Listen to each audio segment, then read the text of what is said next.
Hello दोस्तों, एक बार फिर से पॉलिटेक्निक का इंपॉर्टेंट सेशन आ गया है। इसको ध्यान से देखिए। पॉलिटेक्निक 2023 वालों के लिए top 10 very very important question करेगा मैथमेटिक्स का, तो इसको ध्यान से आपको सेशन में बने रहना है।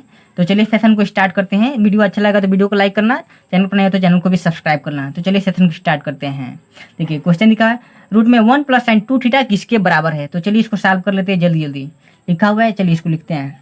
रूट में 1 + sin 2 थीटा दिख तो रहा है ना, ठीक है। तो चलिए अब इसको 1 को क्या लिख सकते हैं, इसको कैसे सॉल्व करेंगे। 1 को सबसे पहले तोड़ेंगे।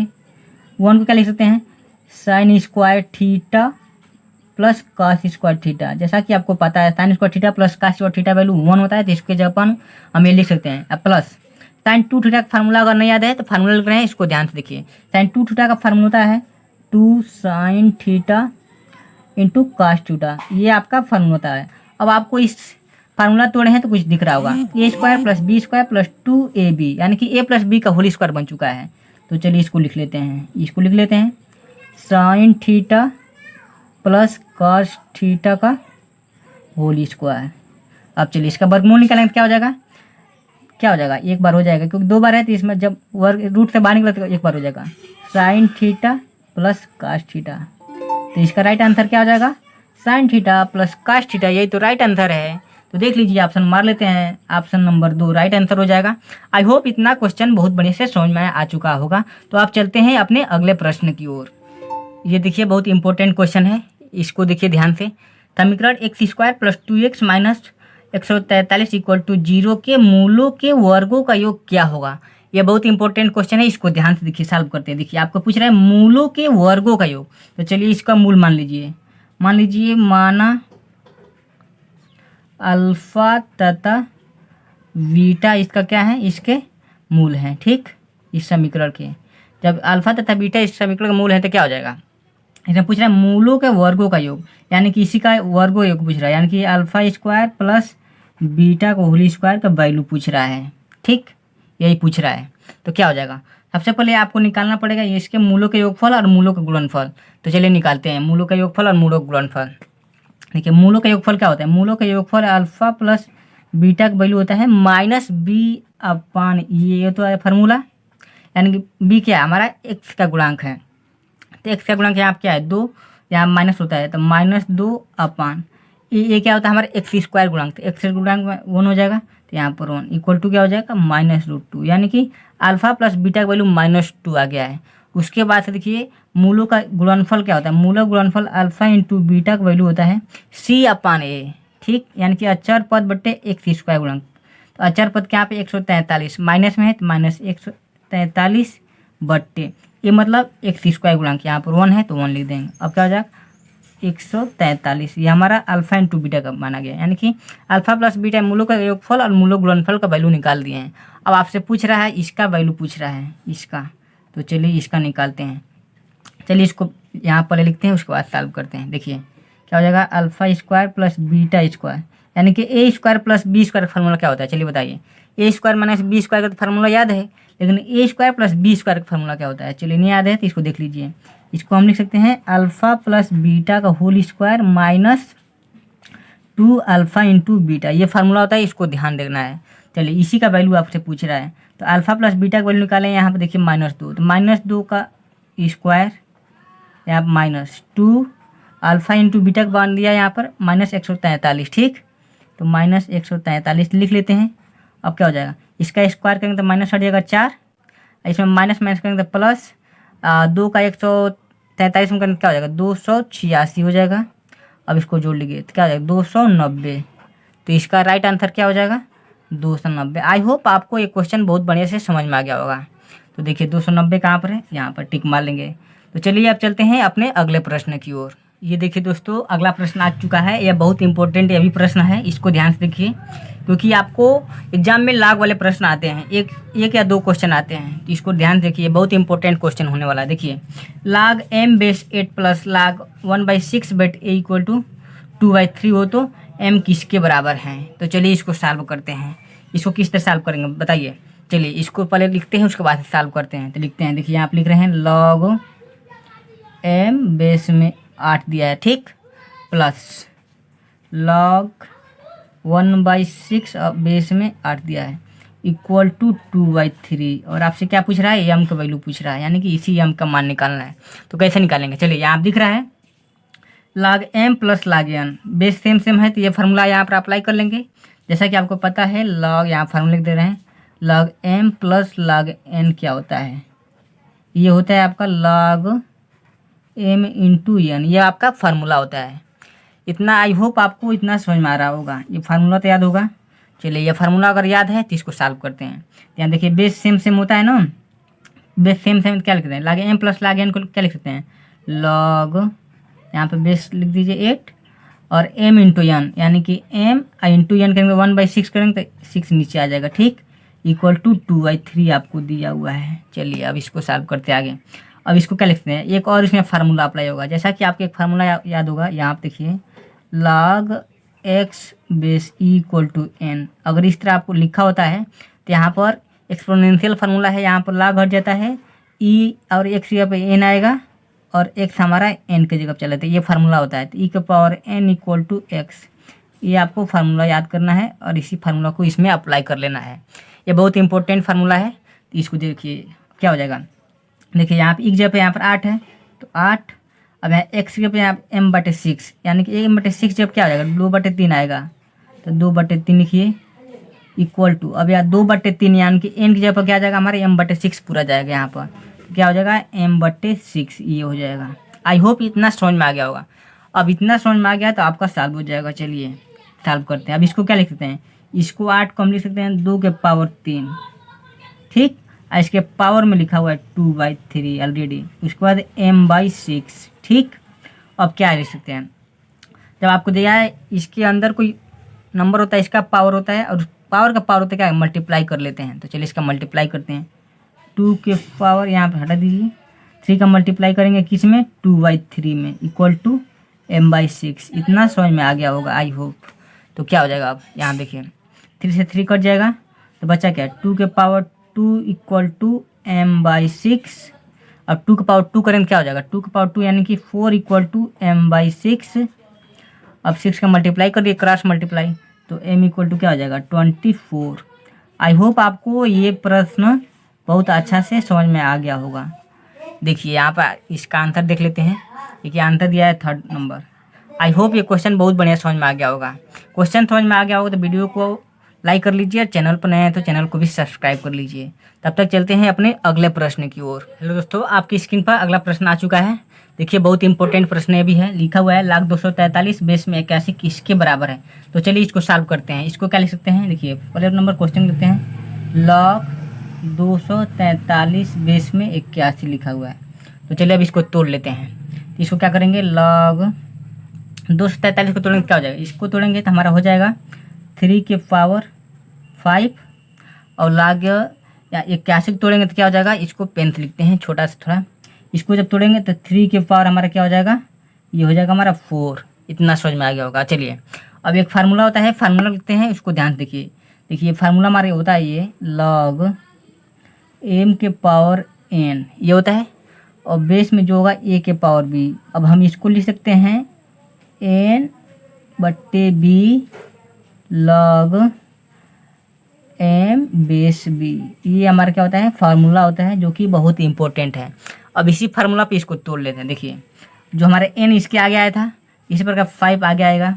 देखिए 5 और जो बेस के पावर है इसके नीचे आ जाएगा 4, और जो बच रहा है इसको लिख लीजिए लॉग, यहाँ पर 3 बच रहा है और बेस में भी 3 बच रहा है। इतना आई होप समझ में आ गया होगा। चलिए तब आगे इतना समझ में आ गया तो अब आंसर भी आ गया। अब क्या इसको लिख सकते हैं, इसको हम लिख सकते हैं 5/4 और इसका वैल्यू कितना होता है, 1 होता है। अब इसको आगे कर लीजिए, ये 5/4 और इसका भाग दे दीजिए। जब भाग देंगे 4 के में 4, 4 दूनी 8, 4 5 20। इसका राइट आंसर क्या हो जाएगा 1.25। आई होप ये क्वेश्चन बहुत बढ़िया से समझ में आ गया होगा। चलिए अब चलते हैं अपने अगले प्रश्न की ओर। देखिए आपकी स्क्रीन पर अगला प्रश्न आ चुका है। ये भी अब तक का सबसे महत्वपूर्ण सवाल है। इसको देखिए बहुत ध्यान से। लिखा हुआ है यदि समीकरण x² plus x minus b equal to 0 के मूलों का वर्गों का योग 2b है तब k का मान। देखिए सबसे अब तक का सबसे कठिन सवाल है, इसको सॉल्व कर दिया और सबसे महत्वपूर्ण भी है। कठिन के साथ साथ सबसे महत्वपूर्ण है, तो इसको सॉल्व करते हैं। लिखा हुआ है x square plus k x minus b equal to 0 के मूलों का वर्गों का योग। तो सबसे पहले इसका मूल मान लीजिए, इसका मूल मान लीजिए, माना अल्फा तथा बीटा क्या है, इसके मूल हैं। ठीक, अल्फा तथा बीटा इसके क्या है, मूल है, इसको मान लीजिए। ठीक, अब देखिए जब मूल है तो इसमें पूछा है मूलों का वर्गों का योग पूछ रहा है। ठीक है, तो सबसे पहले इसका मूलों का योगफल और मूलक गुणनफल के फार्मूला से इसका वैल्यू निकाल लेते हैं। तो चलिए यहाँ से निकालते हैं। मूलक के योगफल alpha plus beta equal to क्या होता है, माइनस बी अपन है, मतलब एक्स का गुणांक बटे एक्स स्क्वायर गुणांक, एक्स का गुणांक के है और एक्स स्क्वायर गुणांक 1 है, तो इसको छोड़ दीजिए, ये वैल्यू हो गया। अब अल्फा इंटू बीटा का मान यानी कि मूलों का गुणनफल का फार्मूला होता है अचर पद बट्टे एक्स स्क्वायर गुणांक। अचर पद दिया है माइनस बी, तो माइनस बी अब बट्टे में एक छोड़ दीजिए, ये हो गया। अब आपसे पूछ रहा है इनके मूलों का वर्गों का योग पूछ रहा है, यानी कि अल्फा की स्क्वायर प्लस बीटा की स्क्वायर, यानी कि मूलों का वर्ग का हो गया अब प्लस योग, यही वैल्यू पूछ रहा है। तो क्या होता है, ये आपका फार्मूला होता है a square plus b square का फार्मूला तोड़ लीजिए। तो इसका फार्मूला होता है अल्फा प्लस बीटा का whole square minus 2 alpha into beta, ये फार्मूला होता है। अब इसी फार्मूला पर इस वैल्यू को रख दीजिए, के का मान निकल जाएगा। तो चलिए यहाँ पे लिखा हुआ है, देखिए मूलों को वर्गों के योग आपको दिया है 2b, तो यहाँ पर मूलों को वर्गों के योग क्या हो जाएगा, 2b इक्वल टू क्या हो जाएगा, अल्फा प्लस बीटा का मान निकाले के, तो क्या हो जाएगा के का स्क्वायर माइनस 2 अल्फा इंटा b2 का मान निकालें माइनस बी, तो माइनस बी का मल्टीप्लाई करेंगे तो प्लस बी हो जाएगा। ठीक, अब क्या कर देंगे, आगे देख लीजिए, आगे क्या हो जाएगा हमारा, ठीक है 2b से 2b कट जाएगा। सबसे पहले इस तरह नहीं समझ में आया तो बुला लीजिए, के स्क्वायर प्लस 2b है, जब इधर ही जाएगा तो माइनस 2b इक्वल टू 0 हो जाएगा था। अब 2b से 2b खत्म। ठीक, उसके बाद बचा क्या, के स्क्वायर इक्वल टू 0, तो के बराबर क्या हो जाएगा 0। इसका के का भी मान पूछ रहा है, यहाँ पर देखिए पूछा के का मान, के का मान 0, ऑप्शन देख लीजिए, ऑप्शन लास्ट वाला सही हो जाएगा। चलिए अब चलते हैं अगले प्रश्न की ओर अपने। देखिए आपकी स्क्रीन पर अगला प्रश्न आ चुका है, ये देखिए अब तक का सबसे महत्वपूर्ण और सबसे छोटा सवाल है। देखिए यदि समीकरण x square minus 8x plus के इक्वल टू 0 का एक मूल 3 है तो के का मान निकालिए। देखिए जब इस टाइप का आपको जब भी प्रश्न मिले, जब मूल दे दिया हो तो जो मूल देता है इस समीकरण रख करके के का मान निकाल लेते हैं। तो मूल आपको दिया है 3, जो मूल दिया है इसको संतुष्ट करेगा, तो इसमें अप्लाई करिए एक्स स्क्वायर। चलिए पहले समीकरण लिख देते हैं, उसके बाद अप्लाई कर लेते हैं 8x प्लस के इक्वल टू 0।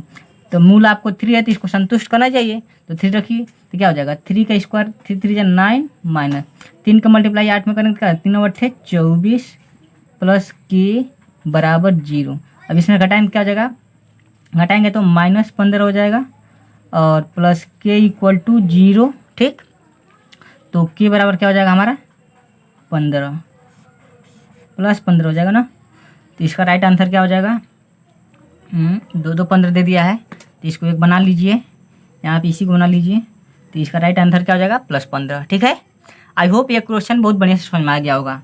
तो चलिए चलते हैं अपने अगले प्रश्न की ओर। देखिए दोस्त आपकी स्क्रीन पर अगला प्रश्न भी आ चुका है, यह भी बहुत महत्वपूर्ण सवाल है और बहुत छोटा भी सवाल है। देखिए लिखा है शीर्षो 2,3 -2, -5 और 3,5 वाले त्रिभुज का केंद्रक का निर्देशांक पूछ रहा है। तो चलिए इसको निकाल लेते हैं। केंद्रक का निर्देशांक निकालने के लिए क्या करते हैं, फार्मूला होता है, यहाँ पर लिख दे रहे हैं केंद्रक का निर्देशांक। इस फार्मूला को आपको याद कर लेना है, जो कि बहुत ही आसान है। क्या होता है, यहाँ पर लिख देते हैं x1 plus x2 plus x3/3 कामा y1 plus y2 plus y3 अपान में 3, ये आपका फार्मूला होता है, इसको याद कर लीजिए। बहुत छोटा फार्मूला है। तो क्या हो जाएगा, x1 वैल्यू यहाँ दिया 2, तो चलिए 2 प्लस x3 का वैल्यू दिया हुआ यहाँ पर -2, तो चलिए -2 लिख दीजिए प्लस x3 की वैल्यू दिया है 3। ठीक, और अपान में क्या हो जाएगा 3। अब यहाँ पर रखिएगा y1 वैल्यू दिया है यहाँ पर 3 प्लस y2 वैल्यू दिया है -5, तो प्लस -5 और प्लस y3 वैल्यू दिया है 5, तो 5 यहाँ पर लिख लेते हैं। अपान में क्या हो जाएगा 3। अब देखिए आपको यहाँ कुछ कटने वाला मिल रहा है, +2 -2 कट जाएगा, यहाँ पर +5 -5 कट जाएगा। ठीक, अब लिख दीजिए क्या बच रहा है यहाँ पर 3/3 यहाँ आप देखिए 3/3 हो गया। उसके बाद कमा 3, यहाँ पर भी 3 बचा है 3/3 अब काट देंगे तो क्या बचेगा 1,1। इसका राइट आंसर क्या हो जाएगा 1,1। तो ऑप्शन देख लीजिए, ऑप्शन में इसका पहला ऑप्शन क्या हो जाएगा, करेक्ट आंसर हो जाएगा। आई होप ये भी प्रश्न बहुत बढ़िया से समझ में आ गया होगा। दोस्तों अगर प्रश्न अच्छा लग रहा है तो वीडियो को लाइक कर लीजिए ज़रूर, और कमेंट बॉक्स में जरूर बताइएगा ये प्रश्न कैसा था, और चैनल पर नया है तो चैनल को भी सब्सक्राइब कर लीजिए। चलते हैं अपने अगले प्रश्न की ओर। आपकी स्क्रीन पर दूसरा प्रश्न आ चुका है, 10-15 किसके बराबर है। 10-15 का मान याद है कि नहीं याद है। देखिए 10-15 का मान होता है 2 - √3, ये होता है। अगर नहीं याद है इसको कैसे निकालते हैं, चलिए इसको निकाल कर हम सिखाते हैं, एक बार देख लीजिए। वैसे ही आपको ये फार्मूला याद, ये आप 10-15 का मान याद कर लेना है क्योंकि बहुत ज़रूरी है। मान लीजिए एग्जाम में बार बार इसको थोड़ा निकालेंगे, तो चलिए इसको निकालते हैं, 10-15 का मान निकालते हैं। देखिए यहाँ पर 10-15 को क्या लिखते हैं, 10 45 अंश माइनस 30 अंश, ये लिख सकते हैं कि नहीं। यानी कि 45 में 30 करके 15 आ जाएगा। तो चलिए अब इसको तोड़ लेते हैं। 10a - b का फार्मूला पर, फार्मूला नहीं याद है तो यहाँ फार्मूला लिख दे रहे हैं, इसको याद कर लीजिए। देखिए 10a - b का फार्मूला होता है 10a माइनस 10b। चलिए इसको तोड़ते जा रहे हैं इसके साथ ही। उसके बाद 1 + 10a × 10b, ये फार्मूला होता है। चलिए इसको तोड़ भी दिए हैं, इसको ध्यान से देखिए। अब इसको हम सॉल्व कर लेते हैं, इस फार्मूला को याद कर लेना है ध्यान से। तो चलिए क्या हो जाएगा, 10-45 का मान क्या होता है, 10-45 का मान होता है 1 माइनस 10-30 का मान होता है 1/√3, ये होता है। उसके बाद अपन ये 1 है तो 1 लिख देंगे, अब प्लस 10-45 का मान होता है 1, तो छोड़ देते हैं। 10-30 का मान होता है 1/√3, यहाँ पे एक बार फिर से लिख लेते हैं, ठीक। अब क्या हो जाएगा, अब चलिए एलसीएम लेकर इसको सॉल्व कर लीजिए।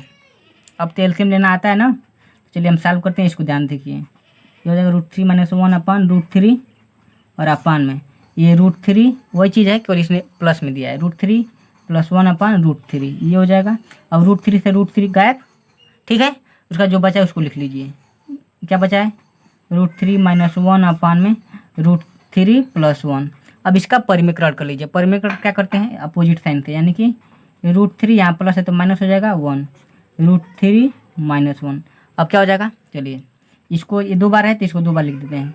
√3 - 1 का होल स्क्वायर इस तरह लिख सकते हैं, और अपान में a + b a - b का होल स्क्वायर फिर तोड़ लीजिए, यानी कि 3 - 1 ये हो जाएगा। अब चलिए यहाँ पे एक बार और लिख देते हैं। अब इसको a - b का होल स्क्वायर पर तोड़ लीजिए, इसको तोड़ेंगे तो क्या हो जाएगा, 3 + 1 - 2√3, यानी कि a स्क्वायर वैल्यू यानी कि 3 + b स्क्वायर - 2 ये भी होता है। अब इसको घटा, 3 में से 1 घटाएंगे क्या हो जाएगा 2। चलिए अब इसको जोड़ेंगे क्या हो जाएगा, 4 हो जाएगा, ठीक। यहाँ देखिए एक बार ध्यान से, 4 - 2√3/2। अब इसमें से 2 कॉमन लेकर काट दीजिए। जब 2 कॉमन लेकर काटेंगे क्या हो जाएगा, 2 कॉमन हो जाएगा, 2 कॉमन कर लेंगे तो 2 - 2√3/2, तो 2 से 2 कट जाएगा, तो बचा क्या, 2 - 2√3, ये तो बचा। यहाँ देख लीजिए, अरे यार यहाँ जब 2 कॉमन किए तो 2 यहाँ से क्या बचेगा ना, तो 2 - √3 बचा, तो यहाँ लिख दिए 2 - √3, यही आपका क्या हो जाएगा, राइट आंसर हो जाएगा। आई होप ये क्वेश्चन बहुत बढ़िया से समझ में आ चुका होगा। तो देख लीजिए इसका राइट आंसर क्या है, अभी पहले ही बता चुके हैं, 2 - √3 होता है, तो इसको याद कर लेना है। इतना बड़ा क्वेश्चन कौन करेगा, ठीक है, तो इसको डायरेक्ट याद कर लेना है। तो चलिए चलते हैं अब अपने अगले प्रश्न की ओर। देखिए आपकी स्क्रीन पर अगला प्रश्न आ चुका है, और ये हमारा लास्ट प्रश्न रहेगा। तो ध्यान से इस प्रश्न को देखिए, बहुत इंपॉर्टेंट प्रश्न है, अब बहुत छोटा भी है। देखिए लिखा हुआ है, एक 15 मीटर ऊंचे घर के आधार से 15 मीटर की दूरी पर स्थित बिंदु शीर्ष का उन्नयन कोण पूछ रहा है। तो चलिए जो दिया है इसका सबसे पहले फिगर बना लेंगे, जिसको बहुत आसानी से लगा लेंगे। तो लिखा हुआ है एक 15 मीटर ऊंचे, तो 15 मीटर ऊंचे आप देखिए इसके कैसे बनाते हैं। चलिए 15 मीटर ऊंचे, ठीक, इसका हाइट लिख दिए 15 मीटर, ठीक, 15 मीटर ऊंचे हो गया। उसके बाद पूछ रहा है आधार से 15 मीटर दूरी पर, तो आधार से 15 मीटर चलिए दूरी इधर भी आ गए, इसको भी लिख दीजिए। आपका पूछ रहा है जो ऊंचा, जो कुछ भी है, मतलब दीवार है चाहे मीनार है, कुछ भी 15 मीटर ऊंचे है घर से, यहाँ पर बिंदु के स्थित, यहाँ लिखा हुआ है 15 मीटर की दूरी पर स्थित बिंदु के शीर्ष का उन्नयन कोण, यानी कि शीर्ष ये हो जाएगा, शीर्ष का उन्नयन कोण पूछ रहा है, यानी कि थीटा, यही इसी को हम क्या बोलते हैं, उन्नयन कोण बोलते हैं। यहीं पे पूछ जाएगा अनुमान कोण, तो अनुमान कोण इसको बोलते हैं, ठीक। तो इसमें अनुमान कोण नहीं पूछ रहा है, उन्नयन कोण पूछ रहा है, तो यहाँ आप लिख देंगे। अब देखिए इसमें आपको इसका नाम दे दीजिए, इसको दे दीजिए, लिख दीजिए ABC, ठीक। उसके बाद से क्या हो जाएगा, अब देखिए इसमें क्या लिख रहा है, लंब दिया है और आधार दिया है, तो इसका एक इसका अनुपात यानी कि tan थीटा का, तो tan थीटा यहाँ आप देखिए दिख रहा है कि नहीं, हाँ, तब tan थीटा इक्वल टू क्या हो जाएगा, लंब बटे आधार होता है, लंब यहाँ दिया है 15 और आधार भी दिया है 15 ही है। अब काट दीजिए तो क्या हो जाएगा, tan थीटा इक्वल टू हमारा क्या हो जाएगा 1। ठीक, अब देखिए आपका यूनियन कोड यानी कि पूछ रहा है, थीटा ही पूछ रहा है, तो tan थीटा इक्वल टू क्या हो जाएगा, 21 अंश का मान है, tan कितने अंश का मान है 1, तो tan 45 अंश का मान क्या होता है 1 होता है। अब देखिए tan से tan खत्म हो गया, थीटा इक्वल टू क्या हो जाएगा 45 अंश। आपसे थीटा ही पूछ रहा था। आई होप यह प्रश्न बहुत बढ़िया से समझ में आ गया होगा। चलिए प्रश्न सभी प्रश्न अच्छे लगे होंगे तो कमेंट बॉक्स में दोस्तों जरूर बताएं कैसा प्रश्न था कैसा नहीं था। ठीक है, और आप चैनल पर नए हैं तो चैनल पर सब्सक्राइब कर लीजिए और वीडियो सभी अच्छा लगा है तो वीडियो को भी लाइक कर लीजिए दोस्तों। चलिए सेशन को यहीं पर समाप्त करते हैं। Thank you.